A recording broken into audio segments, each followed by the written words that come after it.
लताम शो में आपका स्वागत है।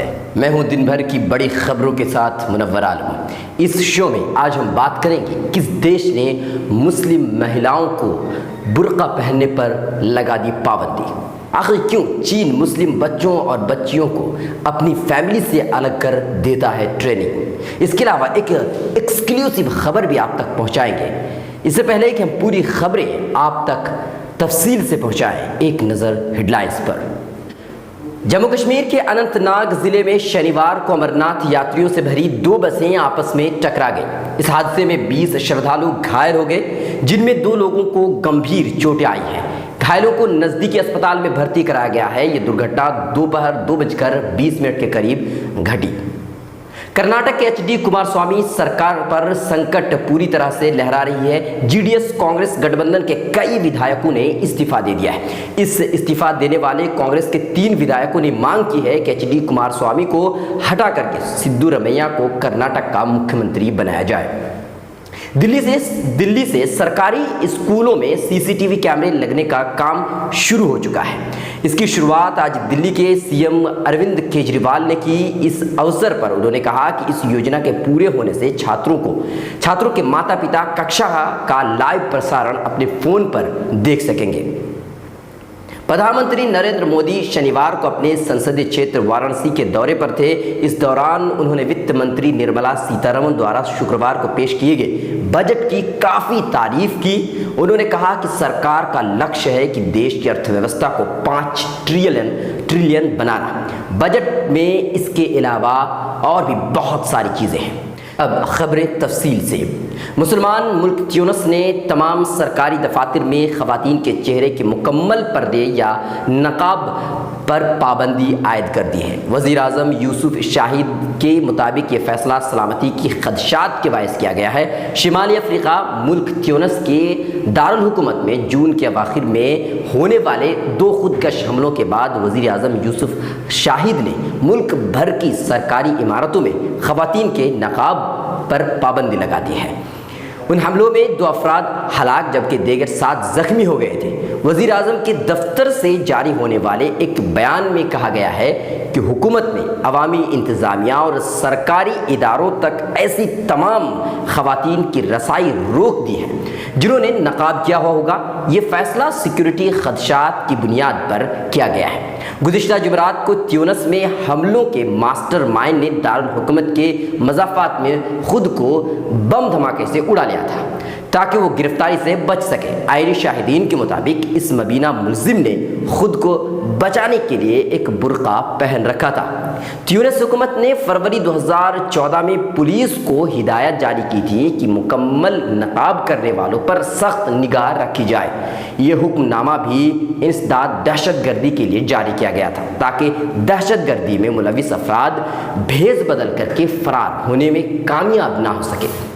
ट्यूनिस में नकाब और इस तरह के दीगर लिबासों पर सेकुलर सदर ज़ैनुल आबिदीन बिन अली के दौरे हुकूमत में पाबंदी आयद कर दी गई थी, लेकिन सन 2011 में बिन अली की हुकूमत का तख्ता उलट दिया गया था और उसके बाद से नकाब करने की दोबारा इजाज़त फराहम कर दी गई थी। इस पाबंदी के जवाब में ट्यूनिस के अवाम ने मिलाजुला रद्दअमल जाहिर किया है।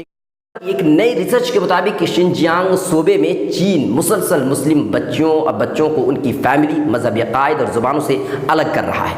चीन ने एक साथ कई हज़ार बच्चों को बड़े कैंपस में बंद कर रखा है और उस इलाके में तेज़ी से बोर्डिंग स्कूल खोले जा रहे हैं। आमतौर पर दस्तयाब दस्तावेज़ात और दूसरे ममालिक में पनाह लिए हुए बहुत से ख़ानदानों के साथ किए गए इंटरव्यू के मुताबिक BBC ने ऐसे कई सारी चीज़ें जमा की हैं जिनके मुताबिक चीन के शिनजियांग सूबे के बच्चों और बच्चियों के साथ होने वाली ये ज़्यादतियाँ सामने आई हैं। BBC के लिखी गई रिपोर्ट के मुताबिक जमा करदा इत्तिलात में कहा गया है कि 4 गाँव 100 से ज़्यादा बच्चों ने किसी न किसी तरह से हिरासत में लिए जाने का मद्देनज़र अपनी फैमिली को खो दिया है। ये बच्चे हाल ही में बोर्डिंग कहे जाने वाले बोर्डिंग स्कूलों में या फिर जेलों में बंद हैं। दरअसल चीन उन बच्चों को बचपन से ही उनके और उनकी फैमिली से अलग करने का एक मुनज़्ज़म प्रोग्राम चला रहा है। इस पर रिपोर्ट करने वाले सहाफ़ी ने बताया कि चीन के इस इलाके में काम करने वाले गैर मुल्की सहाफ़ियों पर नज़र रखी जाती है और उनका पीछा भी किया जाता है। ऐसे में मकामी लोगों से बातचीत करते हुए ये बात पता चला कि ऐसे में उन्होंने तुर्की में रह रहे ऐसे बच्चों के फैमिली से भी बातचीत की। बीबीसी ने इस सिलसिले में 7 इंटरव्यू किए और ये तमाम इंटरव्यू बच्चों और वालिदैन के बिछड़ने की दुख भरी दास्तान सुनाते हैं। इस तरह वालिदैन और रिश्तेदारों ने तकरीबन 100 बच्चों की गुमशुदगी की तस्दीक करते हुए मज़ीद मालूमात फराहम भी की है।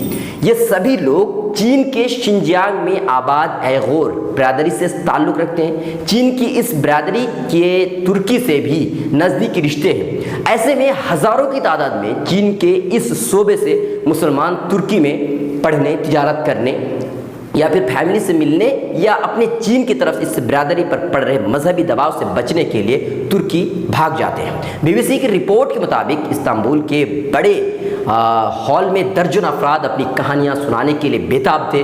उनमें से कई लोगों के हाथ में अपने बच्चों की तस्वीरें हैं जो शिनजियांग में रह गए थे। बीबीसी से बात करते हुए एक माँ ने बताया कि मुझे नहीं मालूम कि उनकी देखभाल कौन कर रहा है। उनके हाथ में अपनी 3 बेटियों की तस्वीर।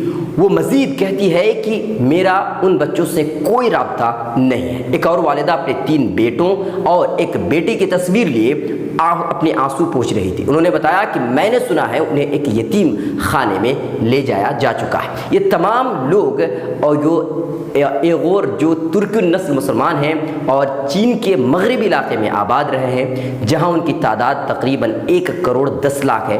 वो ख़ुद को सकाफ़ती और नस्ली तौर पर वस्त एशिया इलाकों से करीब तर मानते हैं और उनकी ज़बान तुर्क ज़बान से बहुत हद तक एक जैसी है।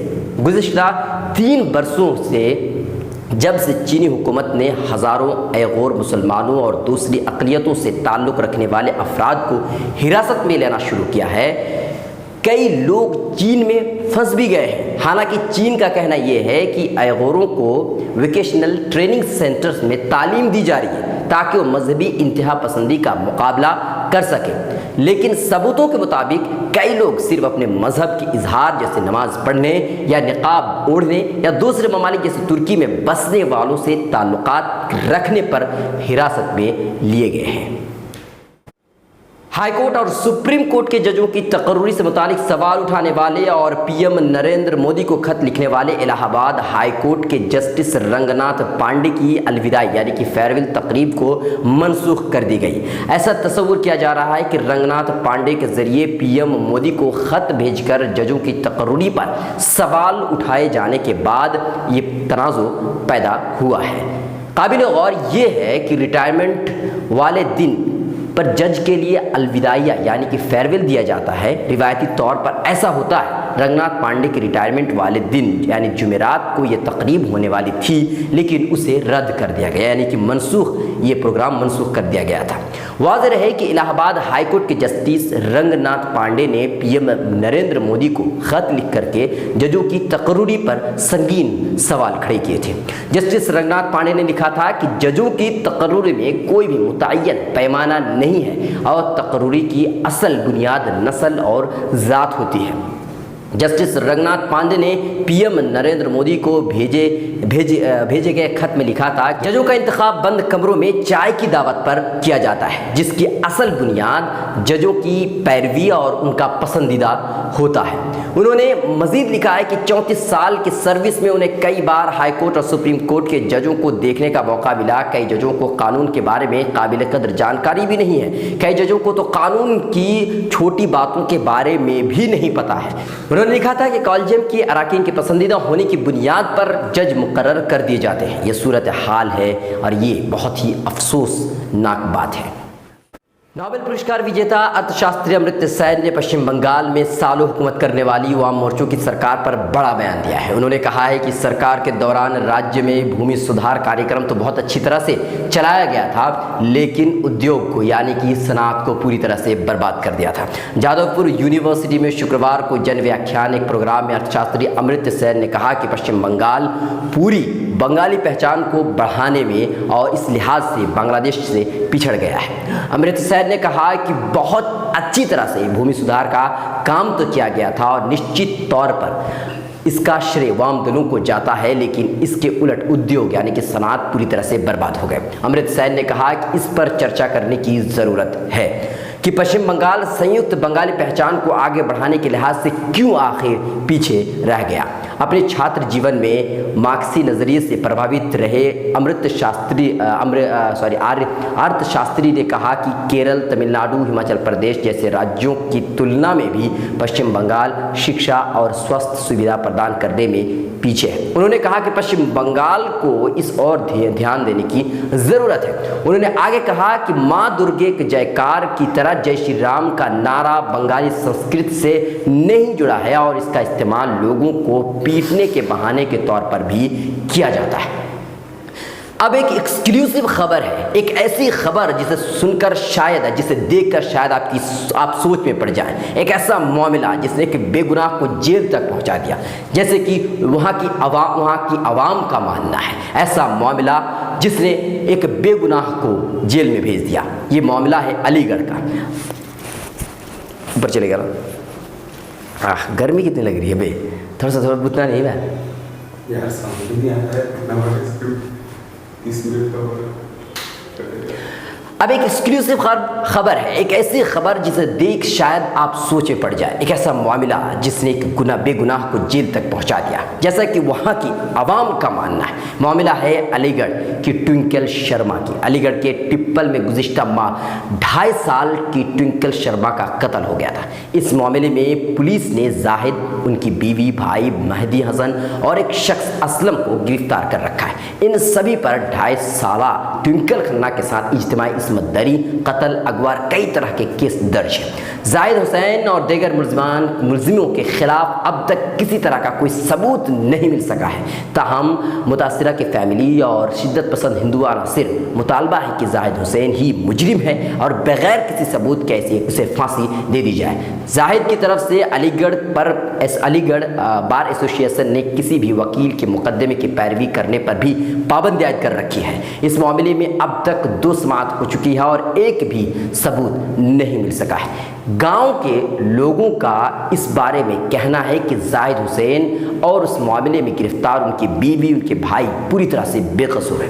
हकीकी मुजरिम कोई और है जिसे गिरफ्तार नहीं किया जा रहा है। मिलत टाइम्स की ग्राउंड रिपोर्ट के मुताबिक गांव के हिंदू मुस्लिम समाज का मानना है कि जब ये वाकया पेश आया था तो कुछ बाहर के लोगों ने यहाँ पहुंचकर मामला खराब करने की कोशिश की थी, जो बिल्कुल सही नहीं था और अब वो इस हादसे की जांच भी नहीं होने देना चाहते, जो सही नहीं है। इंसाफ का तकाजा यही है कि इस पूरे हादसे की जांच और सीबीआई इंक्वायरी की जाए ताकि असल मुजरिम सजा पा सके और कोई भी बेगुनाह मुजरिम ना बने। इसीलिए हमारी ग्राउंड रिपोर्ट पूरी तरह से ये साबित कर रही है कि हो सकता है कि जो मुजरिम है वो वाकई बेगुनाह है। वाज़ेह है। मिलत टाइम्स की वीडियोस देखने के लिए यहाँ क्लिक करके सब्सक्राइब करें और हाँ, बेल आइकन जरूर दबाएं।